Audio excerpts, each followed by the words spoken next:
देवी Bhagavatam Mahapuran doctor Kislay Pandey के साथ। इस भाग में ऋषिगण सूत जी से पूछते हैं कि ब्रह्मा विष्णु महेश एक ही मूर्ति के 300 रूप हैं। ये लोग क्रमशः रज सत्व और तमोगुण से युक्त होकर अपने अपने कार्य का निर्वहन करते हैं। इन तीनों में माधव, पुरुषोत्तम, आदिदेव जगन्नाथ, श्रीहरि श्रेष्ठ है और वे सभी कार्य को संपादित करने में सक्षम हैं, समर्थ हैं। अनुपम तेज वाले विष्णु से बढ़कर सर्वसमर्थ अन्य कोई भी नहीं। उन जगतपति विष्णु को योग माया ने विवश करके भला कैसे सुला दिया? उन भगवान विष्णु की चेतना कहां चली गई थी? उनकी जीवन की चेष्टा कहां लुप्त हो गई थी? हे महाभाग, यह महान संदेह उपस्थित है। आप इस विषय में यथोचित बताने की कृपा करें। जिस शक्ति के विषय में आप पहले भी बता चुके हैं कि भगवान विष्णु को भी पराभूत कर दिया था, वो कौन सी शक्ति थी? वह शक्ति कहां से उत्पन्न हुई है? वो शक्ति संपन्न कैसे हुई है? उसका स्वरूप क्या है? हमें ये स्पष्ट रूप से बताइए सूत जी महाराज। विष्णु तो सबके ईश्वर है। आपने कई बार ये बताया है कि विष्णु शक्ति के अधीन है। इस बारे में आपका विशेष मार्गदर्शन आवश्यक है। ये सब सुनने के बाद सूत जी कहते हैं कि हे मुनिजन, इस चराचर जगत में ऐसा कौन है जो इस शंका का समाधान कर सके? जबकि ब्रह्मा के पुत्र सनकादि मुनि तथा नारद, कपिल आदि भी इस विषय में मोहित हो जाते हैं। हे मुनि श्रेष्ठ, हे महाभाग, तब इस जटिल समस्या के समाधान में मैं क्या कहूँ? देवताओं में भगवान विष्णु ही सर्वव्यापी एवं सभी भूतों के रक्षक कहे गए हैं। उन्हीं से इस चराचर समस्त विराट संसार की सृष्टि हुई है। वे सभी देवता परात्पर परमात्मा को नमस्कार करके नारायण, ऋषिकेश, वासुदेव, जनार्दन के रूप में उनकी उपासना करते हैं। कुछ लोग महादेव, शंकर, शशिशेखर, त्रिनेत्र, पंचवक्त्र, शूलपाणी, वृषभ ध्वज के रूप में उन्हीं की उपासना करते हैं। सभी वेदों में भी त्रयंबक, कपर्दी, पंचवक्त्र, गौरी, देहार्धधारी, कैलाशवासी, सर्वशक्ति समन्वित, भूत गणों से सेवित एवं दक्ष, यज्ञ विध्वंसक आदि नामों से उनका गुणगान किया गया है। कहा तो यह भी गया है मुनिगण कि सभी वेदों में सर्वश्रेष्ठ उपासना सूर्योपासना कही गई तथा उन महात्मा का नाम परमात्मा कहा गया है। वेदों में सर्वत्र वेद ज्ञान द्वारा अग्निदेव की भी स्तुति कही गई है। वहां त्रिलोकेश, इंद्र, वरुण तथा अन्य देवताओं की भी स्तुति कही गई है।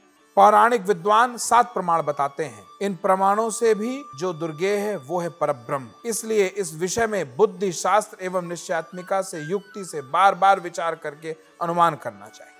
साथ ही सन्मार्ग का अनुसरण करने वाले दृष्टांत द्वारा इस प्रत्यक्ष विज्ञान का चिंतन बुद्धिमान मनुष्य को सर्वदा ही करना चाहिए। इस प्रकार एकमात्र वही आद्य शक्ति ही स्वरूप भेद से सभी में व्याप्त रहती है। वे ही अग्नि में दाहत्व शक्ति तथा वायु में संचार शक्ति का कार्य करती है। एतेव मुनिजन, ब्रह्मा से लेकर तृण पर्यंत सभी पदार्थ इस संसार में शक्ति के बिना सर्वथा हेय हैं, क्योंकि स्थावर जंगम सभी जीवों में वह शक्ति ही काम करती है। यहाँ तक कि शक्तिहीन पुरुष शत्रु पर विजय होने, चलने फिरने तथा भोजन करने में भी सर्वथा असमर्थ होता है। अगर आप ध्यान दें तो कभी ऐसा नहीं कहा जाता कि वो तो शिव विहीन है या वो तो विष्णु विहीन है, ब्रह्म विहीन है, अग्नि विहीन है, वायु। कहा जाता है वो तो शक्ति विहीन है। और शक्ति विहीन का सम्मान ये समाज कभी नहीं करता। जाने अनजाने, जागृत सुषुप्ता, हर अवस्था में सम्मान हमेशा शक्तिशाली का होता है। इसीलिए विष्णु शक्तिशाली हैं, पूज्य हैं। शिव शक्तिशाली हैं, पूज्य हैं। ब्रह्म शक्तिशाली हैं, आराध्य हैं, पूज्य हैं। अग्नि शक्तिशाली हैं, पूज्य हैं। वायु, वरुण, ये सब अपने अंदर की शक्ति जो वास्तव में मूल तत्व है मां का, उसके कारण ही पूज्य है। सूत जी कहते हैं कि हे मुनिश्रेष्ठ, सब शास्त्रों का यही निश्चय जानना चाहिए कि दृढ़ निश्चय विद्वान के द्वारा वे आदि शक्ति ही सदा सेवनीय है। और ये ज्ञान मैंने अपने गुरु कृष्ण द्वैपायन जी से लिया, जिसे मेरे गुरु ने नारद जी से प्राप्त किया था। नारद जी ने अपने पिता ब्रह्मदेव से लिया था और ब्रह्मदेव ने स्वयं साक्षात महाविष्णु के श्रीमुख से ये ज्ञान प्राप्त किया। इसलिए विद्वान पुरुषों को चाहिए कि वे ना तो किसी अन्य की बात सुने और ना माने तथा दृढ़ प्रतिज्ञ होकर सर्वदा शक्ति की ही उपासना करें। शक्तिहीन पुरुष का व्यवहार तो प्रत्यक्ष ही दृश्य होता है कि वो कुछ भी करने में असमर्थ है। इसलिए सर्वव्यापिनी आदि शक्ति जगत जननी भगवती को ही जानने का प्रयत्न करना चाहिए। श्री सूत जी बताते हैं कि मां भगवती के अंश स्वरूपा मां योग माया निद्रा देवी ने जब भगवान विष्णु को मुक्त किया तो जम्हाई लिए खड़े हुए। खड़े होते ही उन्होंने पहली चीज जो देखी वो ये थी कि ब्रह्मदेव भय से कांप रहे हैं। तो उन्होंने उसका कारण जानना चाहा कि आप यहाँ कैसे, क्या कारण है आपके आने, आप कब से यहाँ पे हैं। तो ब्रह्मा जी बोले कि हे देव प्रभु, आपके ही कर्ण तृण से उत्पन्न दो महादैत्य मेरे पीछे पड़ गए। एक का नाम मधु है, दूसरे का नाम कैटब है। प्रभु मेरा तो कोई मतलब ही नहीं था, वो अचानक मेरे पीछे चले गए ब्रह्मलोक में और मुझे उन्होंने युद्ध के लिए आमंत्रित कर लिया। बड़ी मुश्किल से अपनी जान बचा के आपके पास आया, आप तो निद्रा मग्न थे। मैंने आदिशक्ति की अंश स्वरूपा मां योग माया से प्रार्थना की, तब जाके आप निद्रा मुक्त हुए हैं प्रभु। तो अब चूंकि आप निद्रा मुक्त हो गए हैं तो मेरी रक्षा करें। अच्छा, ब्रह्मदेव और नारायण के बीच में ये बात चल ही रही थी कि तभी वो दोनों दैत्य हुंकार भरते हुए वहां पहुंच गए और ब्रह्मा जी से बोले कि अच्छा तो वहां से भाग के यहां आए हो, और ये कौन है जो शेष शैया पे लेटे हुए हैं? पहले तुम्हारा वध करेंगे, फिर उसके बाद इनसे भी निपटेंगे। इन्हीं के पास आए हो ना बचाने, इनसे भी निपटेंगे। तो भगवान विष्णु को पूरा माजरा समझने में ज्यादा देर लगी नहीं, वो तत्काल समझ गए कि ये हुआ क्या। उन्होंने सीधे उन दोनों दैत्यों को ललकारा कि बहुत अहंकार है तुम्हें, अब तुम्हारा युद्ध मुझसे होगा और तुम्हारे अहंकार को मैं चूर चूर कर दूंगा और तुम्हें तत्काल मृत्यु प्राप्त कराऊंगा। तुमने सारी मर्यादाएं लांघ दी हैं, तो मृत्यु को प्राप्त होने के लिए तैयार होगा। भगवान विष्णु की ललकार सुन के दोनों मधु कैटब एकदम क्रोध से भर उठे। अब ये अहंकारी पुरुष की पहली पहचान होती है कि उसको क्रोध बहुत आता है, क्षण क्षण पे उसे क्रोध आता है। तो ये अहंकारी भी थे और अहंकार और मूर्खता एक दूसरे के पर्याय समझ लीजिए। तो प्रभु की ललकार सुन के कैटब तो वहीं खड़ा रहा, मधु दैत्य भगवान से भिड़ गया और भीषण युद्ध शुरू हुआ। यह युद्ध लगभग 5000 वर्षों तक चलता रहा और बड़ा विकट युद्ध रहा। भगवान विष्णु थे, वो लगातार युद्ध कर रहे थे, जबकि मधु और कैटब पारी पारी से अपनी अपनी बारी आने पे दोनों युद्ध करते थे। मधु थक जाता था तो कैटब आ जाता था, कैटब थक जाता था तो मधु आ जाता था। इस तरह करके दोनों ने 5000 वर्षों तक युद्ध को आगे चलाए रखा और बड़ी वीरता से युद्ध लड़ते रहे। भगवान विष्णु थे, वो भी लड़ रहे थे, पर लड़ते लड़ते भगवान विष्णु को यह आभास हुआ कि कहीं ना कहीं कुछ तो गड़बड़ है। मेरा बल कहां चला गया? मैं अपने ही तृण को नहीं संपन्न कर पा रहा हूं। मुझसे क्या गलती हो गई है? मुझ में कहां कमी रह गई? मेरी युद्ध कुशलता है, क्या उसमें कोई कमी है? आखिर ये है क्या? युद्ध करते करते तो कितना ही विचार करूंगा, तो थोड़ी देर के लिए युद्ध से विराम लिया जाए। ऐसा कहते हुए भगवान ने विराम लिया। भगवान विष्णु को विश्राम करता देख दोनों दैत्य खुशी से फूले नहीं समाये और सहर्ष बोले कि भाई अब तो ठीक यही होगा कि दोनों हाथ जोड़कर अपने मस्तक पर रखकर ये स्वीकार लो कि तुम हमारे दास हो और हम तुम्हारे स्वामी हैं, वरना अभी तुम्हारा वध करके इस चतुर्मुखी ब्रह्मा को भी हम मार देंगे। क्या चाहते हो? क्या स्वीकार है? तत्काल बताओ, वरना मरने के लिए तैयार हो जाओ। तो भगवान विष्णु ने साम नीति का प्रयोग किया। उन्होंने दोनों दैत्यों को कहा कि हे वीरों, ये तो सनातन धर्म है कि थके हुए पे, बालक पे, शस्त्र त्यागे हुए पे, गिरे हुए पे या डरे हुए पे वार नहीं किया जाता। मैं तो लगातार 5000 वर्षों से आपसे युद्ध करता जा रहा हूं। आपने तो बारी बारी से युद्ध किया है, आपने तो विश्राम भी किया है। तो नियम तो ये बनता है कि मुझे विश्राम मिलना चाहिए। अब मेरी बारी है तो अब मैं विश्राम करूंगा। विश्राम करके फिर युद्ध शुरू करेंगे। दोनों दैत्यों को यह नीतिपूर्ण लगी। उन्हें तो पता ही था कि मरना तो हमें है नहीं, हमें तो इच्छा मृत्यु का वरदान मिला हुआ है। तो वो दोनों के दोनों बोले ठीक है, आप विश्राम करें। तो भगवान विष्णु भी विश्राम करने लगे, वो दोनों दैत्य भी सामने बैठ के विश्राम करने लगे। ब्रह्मा जी बगल में बैठ के सोचने लगे कि अब क्या होगा मेरा, क्योंकि प्रभु तो जीत नहीं रहे हैं, वो हार नहीं रहे हैं, बात मरने मारने पे है और बीच में मेरा प्राण संकट में है। तो भगवान विष्णु उस समय का सदुपयोग किया और अपने ज्ञान योग से इन दैत्यों के पीछे की पूरी कहानी जान ली कि कैसे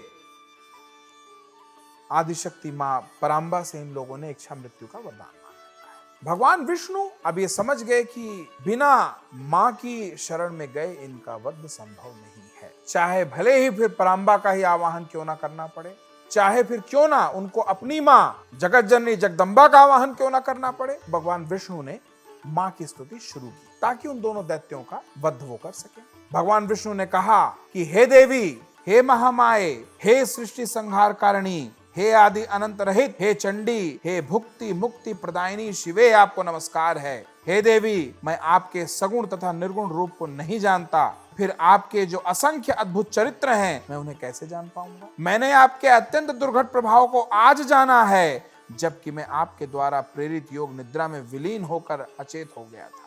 ब्रह्मा जी ने मुझे बड़े यत्न से बार बार जगाया था, किंतु हे महामाए, मैं अपनी छहों इंद्रियों के संकुचित होने के कारण जाग न सका। हे अंबिके, उस समय मैं आपके प्रभाव से अचेत हो गया था। जब आपने अपना वो प्रभाव हटा लिया तब मैं जागा और मैंने उन दानवों के साथ अनेक प्रकार से युद्ध किया।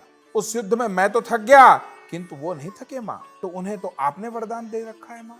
जब वे मदोन्मत्त दानव ब्रह्मा जी को मारने दौड़े तब मैंने भी पुनः द्वंद्व युद्ध के लिए उनका आवाहन किया। हे मान प्रदायिनी, उस समय मैंने उनके साथ महासागर में घोर युद्ध किया मां। बाद में मुझे ज्ञात हुआ कि मां, आपने तो उन्हें इच्छा मरण का अद्भुत वरदान दिया है और ये जानकर मैं आपकी शरण में हूँ मां। हे माता, मेरी सहायता अब आप ही करें, क्योंकि युद्ध करते करते मैं बहुत ही खिन्न हो गया हूँ। हे देवताओं की पीड़ा हरने वाली, आपके वरदान से दोनों दानव मदोन्मत्त हो गए हैं। वे दोनों पापी दैत्य मुझे मार डालना चाहते हैं मां, मैं क्या करूं, कहां जाऊं। प्रणाम करते हुए उन जगन्नाथ सनातन वासुदेव विष्णु ऐसा कहने पे मुस्कुराती हुई उस देवी ने उनसे कहा कि हे देव देव, हे हरे, हे विष्णु, आप पुनः उनसे युद्ध करिए। अब मेरी प्रेरणा से बहुत जल्दी वो लोग मृत्यु को प्राप्त होंगे और मेरी ही प्रेरणा से आप भी संचालित होंगे। अब आप युद्ध करिए और विजयश्री को प्राप्त।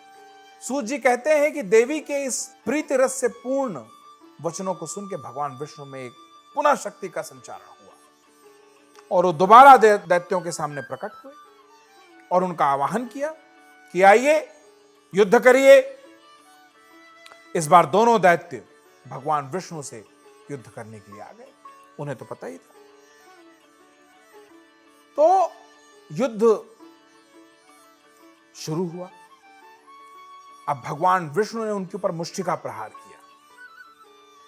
भगवान विष्णु को लगा कि अब अंत उनका निकट।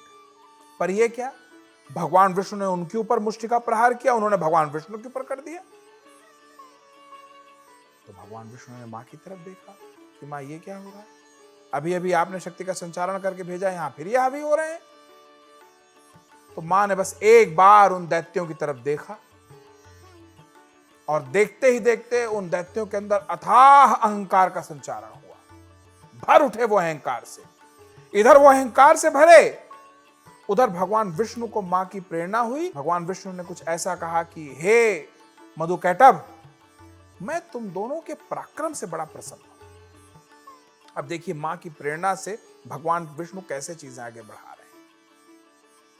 भगवान विष्णु कहते हैं कि मधुकैटभ, तुम्हारे इस पराक्रम से मैं बड़ा प्रसन्न हूं और मैं तुम्हें मनोवांछित फल देना चाहता हूं, मांगो क्या मांगते हो। अब वो दोनों मदोन्मत्त, अहंकार इतना कि जो समय नहीं समा रहा है, और वो एक तरफ देवी को देख रहे हैं जिनसे उन्होंने इच्छा मृत्यु का वरदान प्राप्त कर रखा है, दूसरी तरफ हारते हुए भगवान विष्णु को देख रहे हैं।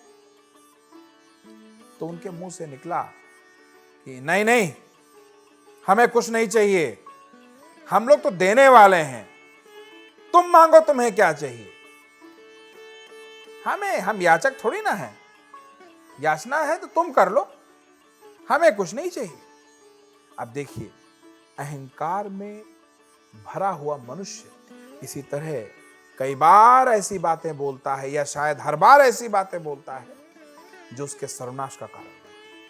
अब यही एक वचन मधुकैटभ के सर्वनाश का कारण बन रहा है।